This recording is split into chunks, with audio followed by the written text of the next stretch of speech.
Salut à tous les amis, j'espère que vous allez bien. Aujourd'hui, on se retrouve pour parler un peu de l'actu du MMA. Il y a un énorme week-end fight qui s'annonce et ça démarre ce soir du coup avec l'Ares, avec un main event Abdul contre Aratik.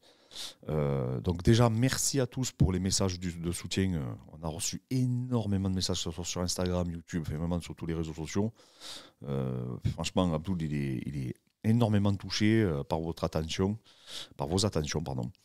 Et du coup, voilà, il est motivé. Alors, il avait une petite mine parce qu'il il sortait de la sieste, hein, donc ça allait parce que vous savez, il n'a pas fait une grosse perte de poids, donc ça a été très facile. Voilà. Après, il a été malade, mais tout ça, j'y reviendrai après le combat. Mais en tout cas, voilà, sachez qu'il va bien. Psychologiquement, il est bien. Et après, comme je dis toujours, on n'arrive jamais à 100%, hein, ça c'est clair et net. Mais voilà, il a bien travaillé et on espère, on croise les doigts pour ce soir. Donc c'est un gros week-end, il y a le retour de Baki, le retour de Faisal Houssine. Vraiment, voilà, il y a une grosse carte sur la RES. Vous pouvez la trouver. Je crois que c'est diffusé du coup sur UFC Fight Pass et sur Canal Plus Sport aussi.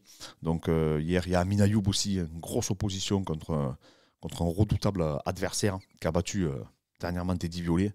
Donc voilà, vous pouvez retrouver la carte complète sur les réseaux sociaux et je vous encourage du coup à aller checker ça parce que ça va être à mon avis un très très très gros événement. Alors attention parce qu'il me semble que ça démarre une heure plus tôt que d'habitude.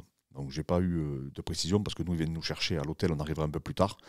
Mais visiblement ça commence en tout cas au niveau médiatique une heure plus tôt que ce qui était réalisé en tout cas habituellement. Ensuite on a l'UFC 283, donc dimanche 22 janvier.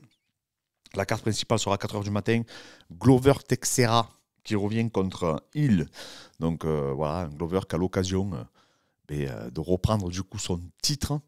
Ensuite, on a le choc pour la 4e fois, il me semble, Figueiredo contre Brandon Moreno. Donc à mon avis, là ça va s'allumer dans tous les sens. Un gros match. Dites-moi en commentaire qui vous voyez s'imposer. On a Gilbert Burns aussi contre Nelmani. Donc Nelmani, un gros vétéran de l'UFC qui s'est vraiment tapé tout le monde. Et Burns, du coup, qui revient dans les affaires. Et on espère qu'il fera une belle performance. On a aussi un combat mock. Alors, il y a Jessica Andrade contre Lauren Taylor. Il y a Paul Gregg contre Johnny Walker. Donc ça aussi, c'est un combat qui m'intrigue, hein. Vraiment, c'est une véritable opposition de style. Et j'ai hâte de voir tout ça. Il y a Shogun aussi, qui affronte normalement Ior Poteria. Alors, j'ai vu qu'il y avait une problématique sur ce match, mais bon, pour l'instant, elle est confirmée. Il y a Thiago Moïse aussi qui revient, qui va affronter Islam. Il y a Mounir Lazez qui est très très fort debout. J'ai hâte aussi de le revoir.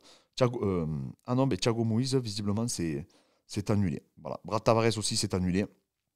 Donc voilà, c'est aussi, j'ai vu qu'il y avait pas mal de combats qui étaient annulés. Bon, il y a Warley Alves aussi, le retour de Warley Alves. Alors Warley Alves, pour ceux qui ne savent pas, en fait, il avait soumis Covington par une guillotine. C'était Monsieur Guillotine, Warley Alves.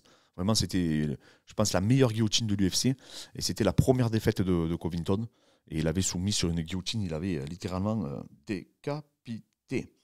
On a Zara aussi, qui sera de la partie. Elle ne communique pas beaucoup, hein. Zara donc, affronte Josiane Nunez. Donc Zara Fain, qui sera ce soir à l'UFC. Franchement, c'est vrai que les médias, on n'en a pas beaucoup parlé. Et c'est quand même, voilà, il ne faut pas oublier que c'est une de nos compatriotes. Mais c'est vrai qu'elle ne communique pas énormément sur les réseaux sociaux. Pardon. Et donc, du coup, elle passe un peu inaperçue. Donc voilà, il y a beaucoup de news. Allez voir les codes down aussi de l'UFC, j'ai trouvé très intéressant, les embedded, etc. J'essaie de faire vraiment, voilà, de faire le tour. Je crois que c'est le dernier match, du coup, pour Shogun. Ensuite, Raul Rosas fera son retour à l'UFC 287. Non, voilà, il y a pas mal de nouvelles. Donc désolé les amis, hein, je suis éclaté un petit peu, je suis fatigué avec la Fight Week là, entre les médias, etc. Mais par contre, voilà, sachez que je vous ai préparé pas mal d'échanges avec deux entraîneurs très connus de MMA sur le sol français. Et j'espère que ça vous plaira. Et vraiment, parce qu'on a essayé vraiment de parler d'entraînement, de contexte, de création de club, etc. Et si ça peut vous aider, ben, ça sera avec grand plaisir. Donc les amis, là maintenant, je me mets en off. Je vais aller voir Abdul, on va faire quelques réglages, on va se reposer. Ce soir, ils viennent nous récupérer, je vous communiquerai l'heure. Et j'essaye, on croise les doigts, hein, si Abdul performe ce soir, on essaiera en tout cas de vous faire une petite vidéo au retour, immédiatement, à chaud. Et après, bien sûr, je vous ferai une analyse technique, etc. Les amis, je vous souhaite une bonne journée à tous. Merci encore pour le soutien que vous avez donné à Abdoul et je vous dis à très bientôt.